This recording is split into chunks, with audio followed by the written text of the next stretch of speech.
Kolkata night Riders के spin attack के सामने ढेर हुई आरसीबी की टीम। कोलकाता नाइट राइडर्स ने दर्ज की शानदार जीत। नमस्कार दोस्तों, स्वागत है आपका एक बार फिर हमारे चैनल में। आरसीबी और कोलकाता नाइट राइडर्स के बीच खेले गए आज के बेहद ही शानदार मुकाबले में आरसीबी की टीम को हार का सामना करना पड़ा है। कोलकाता के स्पिन गेंदबाजी अटैक के सामने आरसीबी के बल्लेबाजों ने घुटने टेक दिए। तो दोस्तों, इस वीडियो में हम आपको पूरा हाईलाइट बताएंगे कि आखिरकार किस प्रकार से हार का सामना करना पड़ा है रॉयल चैलेंजर बेंगलोर को। लेकिन उससे पहले दोस्तों, आप भी इस मुकाबले में कोलकाता नाइट राइडर्स के शानदार परफॉर्मेंस को देखकर खुश है तो इस वीडियो को लाइक जरूर करें और साथ ही साथ अभी तक चैनल को सब्सक्राइब नहीं किया तो चैनल को सब्सक्राइब करके बेल आइकन जरूर दबा लें। तो चलिए दोस्तों, जानते हैं पूरा हाईलाइट आज के इस मुकाबले का शुरुआत से ही। तो दोस्तों, आज के मुकाबले में सिक्का उछाला नीतीश राणा ने, लेकिन गिरा फेफ डु प्लेसिस के पक्ष में। टॉस जीतकर फेफ डु प्लेसिस ने पहले बल्लेबाजी के लिए आमंत्रित किया कोलकाता नाइट राइडर्स की टीम को। केकेआर की तरफ से पारी की शुरुआत करने उतरे इस मुकाबले में रहमानुल्लाह गुरबाज और वेंकटेश अय्यर, लेकिन पारी की शुरुआत हुई एक वाइड के चौके के साथ। जब पहले ओवर में एक वाइड का चौका मिलने के बाद पांचवीं गेंद पर मोहम्मद सिराज की गेंद पर बेहतरीन कट शॉट खेलते हुए एक बेहतरीन चौका रहमानुल्लाह गुरबाज ने बटोरा और इसके साथ ही पहले ओवर में शानदार 9 रन बनाए कोलकाता नाइट राइडर्स की टीम ने। इसके बाद तीसरे ओवर की तीसरी गेंद पर भी शानदार स्लैप शॉट खेलते हुए एक और शानदार चौका बटोरा रहमानुल्लाह गुरबाज ने मोहम्मद सिराज की गेंद को बेहतरीन तरीके से बाउंड्री लाइन के पार भेजा। तो वहीं पर इसके बाद इसी ओवर की चौथी गेंद पर दिनेश कार्तिक से एक गलती हुई और विकेट के पीछे एक और शानदार चौका मिला कोलकाता नाइट राइडर्स को। तो वहीं पर इसी ओवर की पांचवीं गेंद पर एक और शानदार चौका लगाया रहमानुल्लाह गुरबाज ने और इस ओवर में 3 चौके बटोर लिए। इसी के साथ यहां पर कोलकाता नाइट राइडर्स की शानदार शुरुआत हुई, लेकिन दोस्तों चौथा ओवर लेकर आए डेविड विली ने दूसरी ही गेंद पर बोल्ड करके पेविलियन भेजा वेंकटेश अय्यर को। वेंकटेश अय्यर इस मुकाबले में ज़्यादा कुछ खास नहीं कर पाए और 7 गेंदों पर 3 रन बनाकर पेविलियन लौट गए और केकेआर को पहला झटका लगा। इसके बाद क्रीज पर उतरे मनदीप सिंह, लेकिन मनदीप सिंह आज के मुकाबले में खाता भी नहीं खोल पाए। यानी कि यूँ कहे तो मनदीप सिंह आए और मनदीप सिंह गए। मनदीप सिंह को डेविड विली ने बोल्ड किया और 2 गेंदों पर 2 सफलताएं दिलाकर वापसी करवा दी इस मुकाबले में रॉयल चैलेंजर बेंगलोर की। लेकिन दोस्तों, इसके बाद दूसरे छोर से रहमानुल्लाह गुरबाज अच्छी बल्लेबाजी कर रहे थे। 5वां ओवर डालने आए आकाशदीप की दूसरी गेंद पर शानदार छक्का लगाया विकेट के पीछे और एक बेहतरीन शॉट था और साथ ही यह गेंद नो बॉल भी थी। इसके बाद फ्री हिट पर वो सिर्फ 2 ही रन बना पाए। तो वहीं पर 5वें ओवर की 5वीं गेंद पर लेग बाई का एक चौका मिला यहाँ पर रहमानुल्लाह गुरबाज को। इसके बाद छठे ओवर की तीसरी गेंद पर भी गुरबाज ने एक और शानदार चौका लगाया।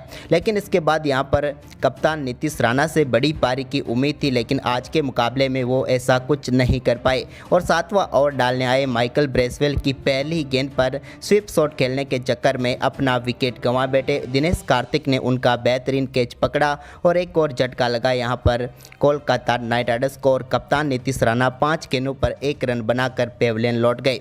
तो वहीं पर इसके बाद रहमानुल्लाह गुरबाज अपनी आक्रामक बल्लेबाजी जारी रख रहे थे।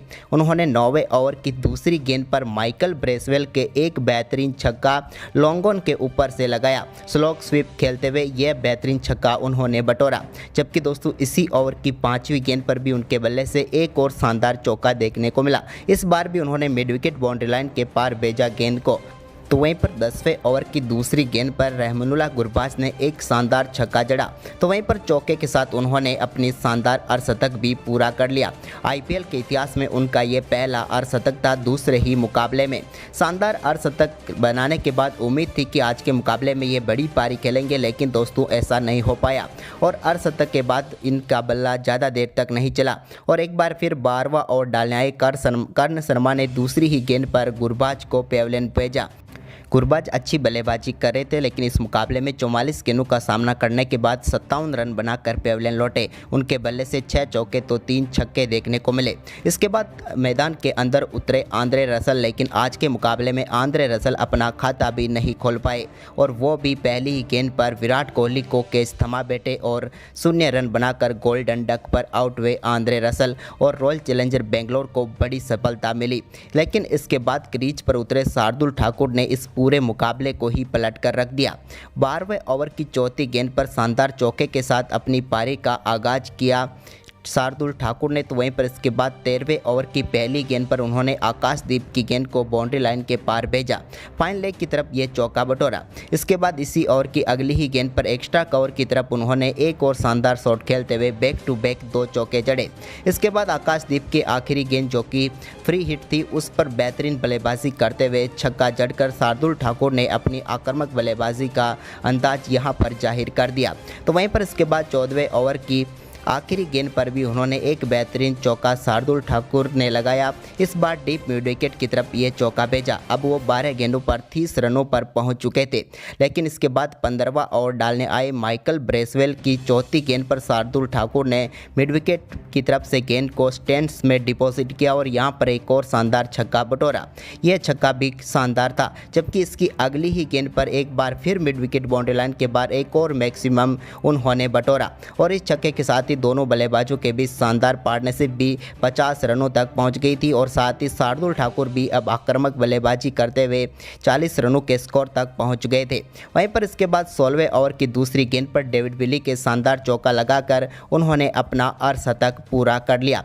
इस शानदार अर्धशतक के साथ ही उनके IPL इतिहास का ये पहला अर्धशतक था। इसके बाद 17वें ओवर की 5वीं गेंद पर भी उन्होंने हर्षल पटेल की गेंद पर एक और शानदार चौका जड़ा। इसके बाद दोस्तों दोनों बल्लेबाजों ने शानदार परफॉर्मेंस जारी रखा था, लेकिन अब बारी थी रिंकू सिंह की।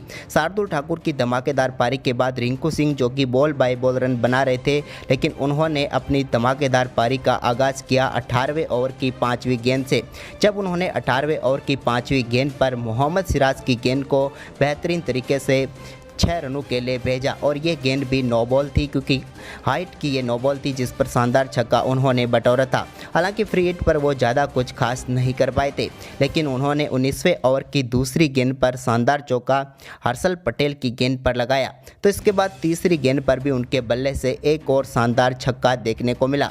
तो वहीं पर अब दोनों बल्लेबाजों के बीच 97 रनों की पार्टनरशिप पूरी हो चुकी थी मात्र 47 गेंदों पर। तो वहीं पर इसके बाद चौथी गेंद पर छक्का लगाकर रिंकू सिंह ने दोनों बल्लेबाजों के बीच 48 गेंदों पर 100 रनों की तूफानी पार्टनरशिप पूरी करवा दी और साथ ही इस KKR के स्कोर को भी 200 की तरफ लेकर जाने लगे। तभी दोस्तों यहाँ पर 19वें ओवर की आखिरी गेंद पर एक बड़ा झटका रिंकू सिंह के रूप में कोलकाता नाइट राइडर्स को लगा। उन्होंने 33 गेंदों पर शानदार 46 रनों की पारी खेली, जिसमें 2 चौके और 3 छक्के शामिल थे। इसके बाद आखिरी ओवर की पहली गेंद पर शार्दुल ठाकुर से बेहतरीन चौका देखने को मिला, लेकिन इसके बाद चौथी गेंद पर वो अपना विकेट गंवा बैठे। शार्दुल ठाकुर ने मात्र 29 गेंदों पर 68 रनों की पारी खेली, जिसमें 9 चौके और 3 छक्के शामिल थे। इसके बाद 20वें ओवर की 5वीं गेंद पर एक शानदार चौका यहाँ पर उमेश यादव ने लगाया और साथ ही यहां पर 204 रनों का विशाल स्कोर खड़ा किया कोलकाता ने। वहीं पर इस लक्ष्य का पीछा करने उतरी रॉयल चैलेंजर बेंगलोर की तरफ से पारी की शुरुआत करने उतरे विराट कोहली और फेफ डू प्लेसिस, लेकिन दोस्तों पारी की पहली गेंद पर उमेश यादव की गेंद को बेहतरीन तरीके से बाउंड्री लाइन के पार भेजकर विराट कोहली ने पारी का धमाकेदार आगाज किया। तो वहीं पर इसी ओवर के आखिरी गेंद पर विराट कोहली के बल्ले से एक और शानदार चौका देखने को मिला, जबकि दोस्तों तीसरे ओवर की 5वीं गेंद पर फेफ डू प्लेसिस ने अपना पहला चौका उमेश यादव की गेंद पर लगाया। इसके बाद चौथा ओवर डालने आए साउथ की पहली गेंद पर विराट कोहली ने शानदार चौका लगाया। तो वहीं पर इसके बाद इसी ओवर की तीसरी गेंद पर फेफ डू प्लेसिस के बल्ले से बेहतरीन छक्का देखने को मिला। उन्होंने स्ट्रेट डाउन ये काफ़ी शानदार शॉट खेला और छक्का बटोरा। तो वहीं पर इसकी अगली ही गेंद पर उन्होंने एक और शानदार चौका एक्स्ट्रा कवर बाउंड्री लाइन की तरफ से बटोरकर बेहतरीन तरीके से टीम को 2 गेंदों पर 10 रन दिला दिए। लेकिन दोस्तों इसी ओवर की 5वीं गेंद पर फेफ डू प्लेसिस के बल्ले से एक और शानदार छक्का मिड विकेट बाउंड्री लाइन की तरफ देखने को मिला, जहाँ पर इस गेंद को स्टैंड्स में डिपॉजिट किया प्लेसिस ने। लेकिन दोस्तों इसके बाद यहाँ पर 5वें ओवर की 5वीं गेंद पर पहला झटका लगा विराट कोहली के रूप में। विराट कोहली को सुनील नारायण ने बोल्ड करके पेविलियन भेजा। विराट कोहली अच्छी बल्लेबाजी कर रहे थे, लेकिन 18 गेंदों पर 21 रन बनाकर पेविलियन लौटे। तो वहीं पर इसके बाद छठे ओवर की दूसरी गेंद पर वरुण चक्रवर्ती ने भी बोल्ड करके पेविलियन भेजा फेफ डू प्लेसिस को। प्लेसिस भी अच्छी बल्लेबाजी कर रहे थे, लेकिन 12 गेंदों पर 23 रन बनाकर वो भी पेविलियन लौट गए। विराट कोहली और फेफ डू प्लेसिस लगभग एक ही तरीके से इस मुकाबले में बोल्ड होकर पेविलियन लौटे। तो वहीं पर इसके बाद ग्लेन मैक्सवेल से काफ़ी ज़्यादा उम्मीदें थी, लेकिन वो भी सिर्फ एक ही चौका लगा पाए और वरुण चक्रवर्ती ने उन्हें भी बोल्ड करके पेविलियन भेजा। ग्लेन मैक्सवेल ने 7 गेंदों पर 5 रनों की पारी खेली और अपनी खराब फॉर्म को अभी तक भी लेकर साथ चल रहे हैं। वहीं पर इसके बाद इस मुकाबले में हर्षल पटेल को प्रमोट किया गया, लेकिन वरुण चक्रवर्ती ने 8वें ओवर की चौथी गेंद पर उन्हें भी बोल्ड करके पेविलियन भेजा। हर्षल पटेल तो इस मुकाबले में अपना खाता भी नहीं खोल पाए और 2 गेंदों पर 0 रन बनाकर वरुण चक्रवर्ती का शिकार बने। इसके बाद दोस्तों यहाँ पर शाहबाज अहमद से भी एक बार फिर आरसीबी ने उम्मीदें जगाई होगी, लेकिन उन्होंने भी निराश किया और सुनील नारायण की गेंद पर रिवर्स स्वीप खेलने के चक्कर में वो भी अपना विकेट गंवा बैठे और 5 गेंदों पर 1 रन बनाकर चलते बने। इसके बाद माइकल ब्रेसवेल और दिनेश कार्तिक से टीम को उम्मीदें थी, तो यहाँ पर माइकल ब्रेसवेल ने एक बेहतरीन छक्का लगाया 11वें ओवर में सुयाज शर्मा की गेंद पर, लेकिन इसके बाद वो भी ज़्यादा देर तक नहीं टिक पाए। हालांकि इसी बीच दिनेश कार्तिक के बल्ले से भी एक बेहतरीन चौका देखने को मिला शार्दुल ठाकुर की गेंद पर, लेकिन शार्दुल ठाकुर ने इसी ओवर में वापसी करते हुए 12वें ओवर की तीसरी गेंद पर पेविलियन भेजा माइकल ब्रेसवेल को। माइकल ब्रेसवेल क्रीज पर टिके हुए थे, एक छोर संभाल रखे रहते, लेकिन वो भी अपनी बड़ा शॉट खेलने के चक्कर में विकेट गंवा बैठे। उनका कैच कप्तान नीतीश राणा ने पकड़ा और शार्दुल ठाकुर को पहली सफलता मिली इस मुकाबले की। उन्होंने 18 गेंदों पर 19 रन बनाए। तो वहीं पर इसके बाद दोस्तों नए बल्लेबाज अनुज रावत इम्पैक्ट प्लेयर के तौर पर क्रीज पर उतरे, लेकिन सुयाज शर्मा का IPL इतिहास का पहला विकेट का शिकार बने। वो भी 5 गेंदों पर सिर्फ 1 ही रन बना पाए और सुनील नारायण को कैच थमा बैठे और एक और झटका रॉयल चैलेंजर बेंगलोर की टीम को लगा। इसके बाद दोस्तों सुयाज शर्मा ने दिनेश कार्तिक को भी ज़्यादा देर तक क्रीज पर टिक कर नहीं रहने दिया और 13वें ओवर की 5वीं गेंद पर वरुण चक्रवर्ती के हाथों कैच कराकर दिनेश कार्तिक को भी पेविलियन भेज दिया। कार्तिक ने 8 गेंदों पर 9 रन बनाए और सुयाज शर्मा का एक और विकेट रहा इस मुकाबले में।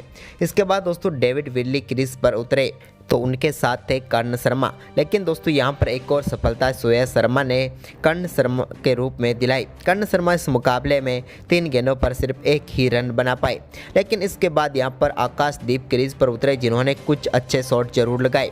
उन्होंने सुयाज शर्मा की गेंद पर बेहतरीन चौका लगाया, तो वहीं पर इसके बाद उन्होंने सुनील नारायण की गेंद पर भी एक बेहतरीन चौका जड़ा और उसके बाद उन्होंने एक बार फिर 17वां ओवर डालने आए सुयाज शर्मा की गेंद पर शानदार छक्का लगाया, लेकिन इसके बाद वरुण चक्रवर्ती का वो भी शिकार बने और रॉयल चैलेंजर बेंगलोर की टीम 123 रनों पर ऑल आउट हो गई और यहां पर इस मुकाबले में उन्हें 81 रनों से हार का सामना करना पड़ा।